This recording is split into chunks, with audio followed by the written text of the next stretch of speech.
जय हिंद दोस्तों। आज जो है हम सेक्शन 13 और 14 जो सबसे इंपॉर्टेंट सेक्शन है टीपीए के ट्रांसफर ऑफ प्रॉपर्टी एक्ट का हमारी सीरीज चल रही है। जितने भी हमने सेक्शन है 13 और 14 के पहले के वो रिकॉर्ड कर लिए हैं, आप जरूर जाके उनको देखिए। आज हम 13 और 14 को देखते हैं, तो उसमें हम जो है कुछ इंपॉर्टेंट रूल्स पढ़ेंगे। जैसे सेक्शन 13 पहला सेक्शन है, सेक्शन 13 इसके अंदर आपको कुछ ऐसी बात मिलेगी। सेक्शन 13 जो है आपका, इसमें आपको कुछ इंपॉर्टेंट बात मिलती है। एक अनबॉर्न पर्सन है, यानी एक पर्सन है जो एग्जिस्टेंस में नहीं, अनबॉर्न पर्सन, अनबॉर्न पर्सन, ये पर्सन एग्जिस्टेंस में नहीं है, इसको प्रॉपर्टी ट्रांसफर करना। इसके लिए आपको तीन चीजें सेक्शन 13 में इंपॉर्टेंट है जो आपको याद होना चाहिए। बस अगर वो तीन चीजें आपको याद है तो आप अनबॉर्न को प्रॉपर्टी ट्रांसफर कैसे करते हैं आपको समझ आ गया। देखिए, सबसे पहला अगर अनबॉर्न को प्रॉपर्टी ट्रांसफर करनी है तो आपको क्रिएट करना पड़ेगा प्रायर इंटरेस्ट। एक प्रायर इंटरेस्ट क्रिएट करना पड़ेगा, ठीक है। अभी इलस्ट्रेटिव फॉर्म में अपन इसको देखेंगे। दूसरा है कि जो ट्रांसफर की जा रही है प्रॉपर्टी वो एब्सोल्यूट ट्रांसफर की जानी चाहिए, एब्सोल्यूट, यानी जो ट्रांसफरर है, ट्रांसफरर उसका whole interest, remaining whole interest जो है उसका, वो पूरा की पूरा जो है होल इंटरेस्ट, ट्रांसफरर का होल इंटरेस्ट पूरा की पूरा जो अनबॉर्न को जाना चाहिए, ठीक है। और तीसरी इस सेक्शन में बात है कि अनबॉर्न जो है बॉर्न हो जाना चाहिए, unborn must be born before death of prior interest. ये जो प्रायर इंटरेस्ट हमने क्रिएट किया बीच में, ये वाला, इसके डेथ के पहले ही अनबॉर्न को आ जाना चाहिए प्रायर इंटरेस्ट। ये सेक्शन अगर इस बात के ऊपर आपको दिखता है, ठीक है, तो देखते हैं हम इसको इलस्ट्रेटिव फॉर्म में। जैसे ए अपने जो है होने वाले सन UB1 इसको प्रॉपर्टी ट्रांसफर करना चाहता है, तो जैसे अगर आप देखें सेक्शन 5 बोलता है इंटर विवोस ट्रांसफर करना पड़ेगी। इंटर विवोस यानी दो लिविंग पर्सन, तो दो लिविंग पर्सन के लिए इसको बी जो है इसका प्रायर इंटरेस्ट क्रिएट करना होगा।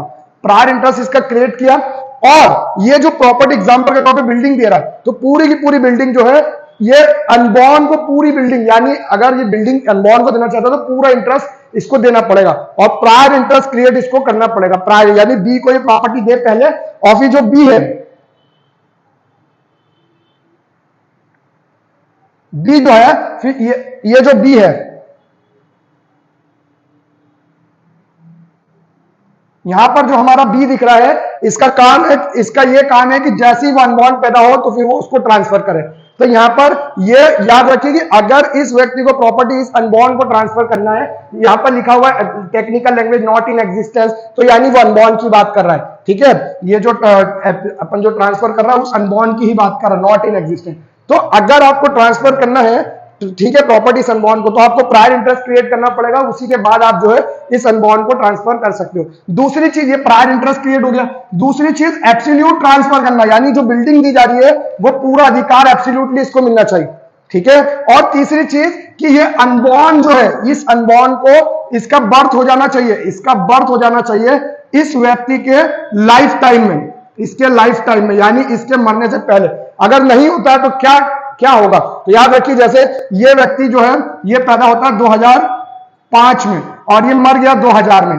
प्रॉपर्टी हो सकता है 1990 में दी गई हो, ठीक है, 2000 में ये मर जाता हो, 2005 में व्यक्ति होता है, तो ये जो प्रॉपर्टी रिवर्ट बैक हो जाएगी इसको, और रिवर्ट बैक को जो आप देखते हो रिविजनल, ये जो व्यक्ति है इसको जो है इसको प्रॉपर्टी वापस चले जाएगी रिविजनल, इसी को या तो अगर ये नहीं है तो इसके अलार्स वगैरह जो भी होंगे, सक्सेसर वगैरह, उसको चली जाएगी, इसको नहीं जाएगी। अगर ये पैदा होगा तभी इसको जाएगी, ठीक है। तो ये 3 पॉइंट है सेक्शन 13 में। एक सेक्शन इसके साथ और कर लीजिए, ये है सेक्शन 20। आप याद रखिए कि सेक्शन 20 में लिखा है कि अनबॉर्न जिस दिन पैदा होगा, at the birth of unborn, ये जो इसका इंटरेस्ट होगा वेस्टेड हो जाएगा। वेस्टेड का मतलब पूरा की पूरा हित अनबॉर्न का हो गया, है ना, अनबॉर्न का इंटरेस्ट पूरा हो जाएगा। हाँ, ये बात अलग है, उसी के अंदर आगे लिखा है कि उसको पोस्टपोन आप कर सकते हो। पोस्टपोन अगर आपने कर दिया इंटरेस्ट को तो पोस्टपोन चल जाएगा, यानी 18 साल का जब तक नहीं होगा तब तक नहीं मिलेगा, ये सब चीजें, लेकिन उसका इंटरेस्ट वेस्टेड हो गया। तो सेक्शन हमने 13 समझा, इसी के साथ सेक्शन 20 भी हमने देख लिया कि जैसे इसका बर्थ होगा अनबॉर्न का, उसका इंटरेस्ट वेस्ट हो जाएगा। देखिए उसके अंदर, उसी के नीचे एक इलस्ट्रेशन लिखा हुआ, उसके अंदर क्या लिखा है कि वो अनबॉर्न को ट्रांसफर नहीं हुई प्रॉपर्टी। कारण क्या था कि उसमें एब्सोल्यूट इंटरेस्ट ट्रांसफर नहीं हुआ। जो इलस्ट्रेशन सेक्शन 13 में आपको दिखता है कि ए ने क्या किया कि एक ट्रस्ट बनाया और पहले ट्रांसफर किया अपनी पत्नी को, जो भी उसकी वाइफ होती है बी, ठीक है, और ये इसको अगर इसको ट्रांसफर करना था तो प्रायर इंटरेस्ट क्रिएट करता।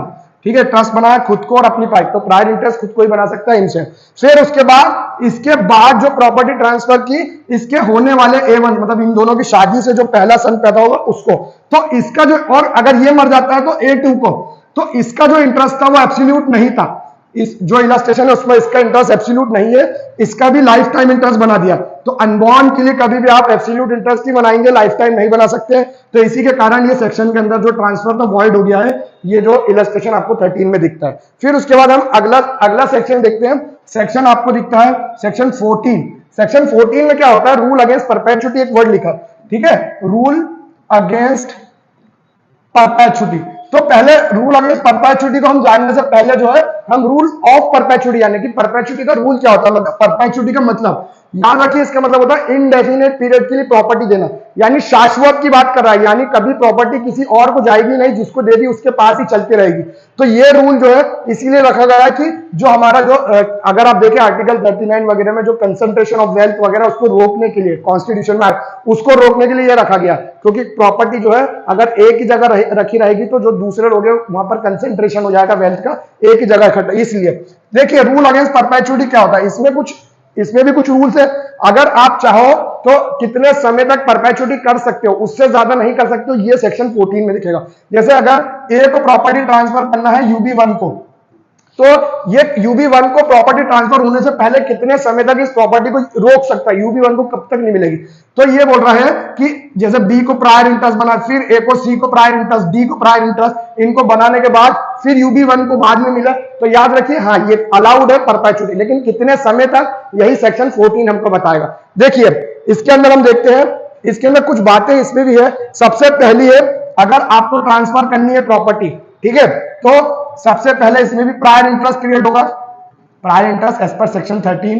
लेकिन जो प्रायर इंटरेस्ट है, याद रखिए इसमें एक वर्ड लिखा हुआ है, वन और मोर पर्सन लिविंग, वन और मोर पर्सन लिविंग, यही तो प्रायर इंटरेस्ट है, यानी एक या एक से ज्यादा पर्सन हो सकते हैं लिविंग, ठीक है। दूसरी बात, जो पहली बात ये, प्लस आप देख लीजिए माइनॉरिटी ऑफ अनबॉर्न, अनबॉर्न की माइनॉरिटी तक, मतलब ये दोनों आप इतने समय तक, प्लस इतने समय तक आप जो है रिमोटनेस रख सकते हैं, यानी कितने समय तक माइनर की प्रॉपर्टी नहीं मिलेगी, इतने समय तक रख सकते हैं। उससे ज्यादा का अगर आपने पीरियड रखा तो अनबॉर्न जो है यहां पर सेक्शन डिफीट हो जाएगा और अनबॉर्न को जो है प्रॉपर्टी मिल जाएगी और वो ट्रांसफर ही ये समझ लीजिए वॉइड हो सकता है। देखिए समझाते हैं इसको, बस ये दो बातें आपको अगर समझ आ गई तो आपको समझ आ जाएगा। देखिए सेक्शन बोलता है कि अगर ए प्रॉपर्टी ट्रांसफर करना चाहता है UB1 को, ठीक है, तो ये ट्रांसफर कर सकता है, लेकिन वो क्या करे, प्रायर इंटरेस्ट बनाए B का, है ना। अब इसमें वन और मोर लिविंग पर्सन लिखा है, इसका मतलब यहां पर ये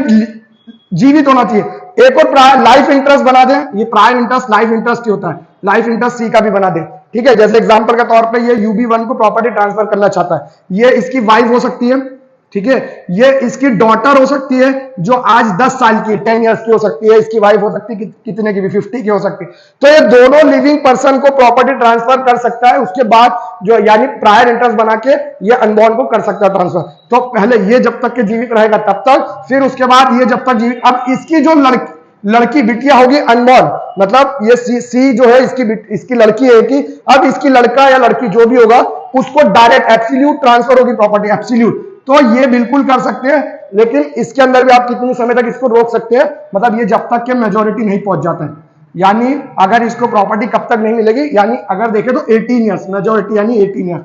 एक और बार इसको दिखाता हूं मैं आपको कि ए अगर प्रॉपर्टी ट्रांसफर कर रहा है UB1 को, तो पहला चीज क्या कर सकता है, वो लाइफ इंटरेस्ट क्रिएट करे और कितने समय तक रोक सकता है, इसको एक ही पर्सन ले लेते हैं। यहां पर बी कि यहां पर दो व्यक्ति है तो ये लास्ट वाला व्यक्ति लास्ट प्रीसीडिंग प्रायर इंटरेस्ट ही रहेगा। यहां पर एक ही है तो एक ही प्रायर इंटरेस्ट की लाइफ टाइम प्लस 18 इयर्स इसकी मेजोरिटी जब तक ये पानी है तब तक आप जो है प्रॉपर्टी को इसको मिलने से रोक सकते हो। ये है परपेचुटी की कितने समय तक आप प्रॉपर्टी रख सकते हो, ठीक है, मतलब इन लोगों के पास कब तक ये प्रॉपर्टी रह सकती है और इसको कब तक नहीं मिल सकती, वो वाला रूल सेक्शन 14 में। इसके अंदर कुछ और बातें, जैसे एग्जांपल के तौर पे एक होता है जेस्टेशन पीरियड, ये आप समझ लीजिए। जैसे एग्जांपल के तौर पे रिमोटनेस का अपन अगर रिमोटनेस निकालना चाहे कि रिमोटनेस पता कैसे लगेगा, कितने समय तक कर सकते हैं, तो ये होता है जेस्टेशन पीरियड। जेस्टेशन का पीरियड का मतलब होता है माँ की कोख में जब बच्चा होता है, तो ये वाला पीरियड आप काउंट कर सकते हैं। जैसे 9 महीने बच्चा पेट में रहता है, अब ये बच्चा जैसे अनबॉर्न जो है ये पैदा ये जो है माँ की पेट में आ गया, इसमें भी आप याद रखिए कि सेक्शन 13 के हिसाब से अनबॉर्न जो है वो पैदा हो जाना चाहिए लाइफ लास्ट प्रीसीडिंग, या फिर यहाँ पर लास्ट हो गया, यहाँ पर लास्ट यही है, तो इसके मरने से पहले। ये भी आपको तीसरा रूल इसमें पता होना चाहिए कि अनबॉर्न को जो है बॉर्न होना जरूरी है बिफोर लास्ट जो भी इसका प्रीसीडिंग यहां पर जो प्रायर इंटरेस्ट होगा। अब यहां पर हम बात करते हैं जेस्टेशन पीरियड क्या होता है। जेस्टेशन पीरियड अगर अनबॉर्न मां की पेट में आ जाता है और इसकी डेथ हो जाती है तो ये काउंट होगा, यानी माना जाएगा लॉ के हिसाब से कि अनबॉर्न पैदा हो चुका है। ठीक है, एक टैगोर वर्सेस टैगोर का केस है, उसके अंदर भी ये बात कही जा चुकी है। 1872 का हमने ये जो है यही बात कही जा चुकी है। तो जेस्टेशन पीरियड अब ये 9 महीने, फिर कितने समय और रोक सकते हैं, प्लस लाइफ इंटरेस्ट, ये मतलब जितना जब तक कि ये है लाइफ इंटरेस्ट, ये gestation period plus life interest plus 18 years है ना, इज इक्वल टू रिमोटनेस, इतने समय तक आप अनबॉर्न से प्रॉपर्टी रोक सकते हैं। उसके बाद अगर आपने ज्यादा डिसीजन 19 ईयर्स कर दिया आपने, या फिर जो है आपने लाइफ इंटरेस्ट के मरने के बाद ये बोला कि लाइफ इंटरेस्ट मरेगा, उसके बाद एक और व्यक्ति आएगा वो उसका भी लाइफ इंटरेस्ट होगा, तो ये जो है फिर अनबॉर्न को प्रॉपर्टी नहीं जाएगी। तो ऐसा आप नहीं कर सकते सेक्शन 14। अब इसके कुछ ये समझिए एक्सेप्शन है। सेक्शन 18 जो है वो 14 का एक्सेप्शन है कि आप जैसे एग्जांपल के तौर पे रिलीजन, एडवांसमेंट ऑफ पब्लिक की बात कर रहा है, या रिलीजन, कॉमर्स, या फिर हेल्थ और सेफ्टी, इन चीजों के ऊपर जो है परपेचुटी अप्लाई नहीं होती है, क्योंकि ये पब्लिक वेलफेयर के काम है। तो इनके अंदर जो है पब्लिक वेलफेयर के अंदर सेक्शन 18 जो कहता है कि 14 परपेचुटी अप्लाई नहीं होगा। एक और एक्सेप्शन है, पर्सनल एग्रीमेंट जो होते हैं उनके ऊपर भी अप्लाई नहीं होता है। जैसे आप देख लीजिए कि अगर प्रियम्पशन हो गया या कबूलियत वगैरह, ऐसे कुछ पॉइंट्स आपको केस लॉज में दिखते हैं, इनके ऊपर भी जो है परपेचुटी अप्लाई नहीं होता। ठीक है, ये था हमारा सेक्शन 14। अब कुछ और प्रोविजन है जैसे सेक्शन 15 और 16, हम इनको भी देख लेते हैं। जैसे 15 क्या कहता है, क्लास को आपने ट्रांसफर किया, एक क्लास को। ठीक है, तो देखिए जैसे ए ने प्रॉपर्टी ट्रांसफर की, अनबॉर्न 1, अनबॉर्न 2, ऐसा कर सकते हैं आप, बिल्कुल अनबॉर्न 3। ठीक है, ये क्लास है पूरी अनबॉर्न की, और प्रायर इंटरेस्ट क्रिएट किया बी का। ठीक है, अब होता क्या है कि जैसे हो सकता है इसके 4 लड़के हो, एक्स वाई जेड, 3 लड़के कर लेते हैं एक्स वाई जेड, तो एक्स का पहला लड़का, वाई का पहला लड़का और जेड का, तो इनको जो भी होंगे इनको मिलेगी, है ना। और प्रॉपर्टी एब्सोल्युटली दे रहा है उनको सबको, हो सकता है कि 1/3 इसको 1/3 जो भी है। ठीक है, तो अब यहां पर अगर ये बोल रहा है कि अगर वो क्लास जो है जो अनबॉर्न की, उसमें से अगर किसी एक के फेवर में फेल होता है तो सबके फेवर में फेल नहीं होगा इंटरेस्ट। जैसे अनबॉर्न 1 तो पैदा हो गया, अनबॉर्न 2 भी पैदा हो गया, अनबॉर्न 3 जो है वो पैदा नहीं हुआ, अनबॉर्न मतलब अनबॉर्न जो है तीसरा जो व्यक्ति है वो पैदा नहीं हुआ, तो क्या इनका भी इंटरेस्ट फेल हो जाएगा? सेक्शन 15 बोलता है नो, यानी इनका इंटरेस्ट फेल नहीं होगा, और ये जो है एज पर सेक्शन 15 ए अनबॉर्न 1 अनबॉर्न 2 को जो है प्रॉपर्टी मिल जाएगी। फिर 16 क्या बोलता है, यहां पर प्रायर इंटरेस्ट ही फेल हो जाएगा, जो आपका प्रायर इंटरेस्ट है वही फेल हो जाएगा, तो फिर जो है अनबॉर्न को भी नहीं मिल सकता। एग्जांपल के तौर पे ए ने बी को जो है प्रॉपर्टी दी, ठीक है, ये प्रायर इंटरेस्ट है, और इसको ट्रांसफर करना थी अनबॉर्न 1, अनबॉर्न 2, अनबॉर्न 3, वही बात। अब होता क्या है, अगर ऊपर वाले में देखें तो इसके मरने से पहले अनबॉर्न 1 अनबॉर्न 2 पैदा हुआ, ये पैदा ही नहीं हुआ, और ये बाद में हो सकता है बाद में पैदा हो, तो इसको तो नहीं जा रही है। लेकिन होता क्या है कि ये तीनों ही जो है प्रायर इंटरेस्ट के मरने से पहले पैदा नहीं हो पाए, यानी ये इसकी डेथ हो जाती है और ये आफ्टरवर्ड पैदा होते हैं, आफ्टरवर्ड।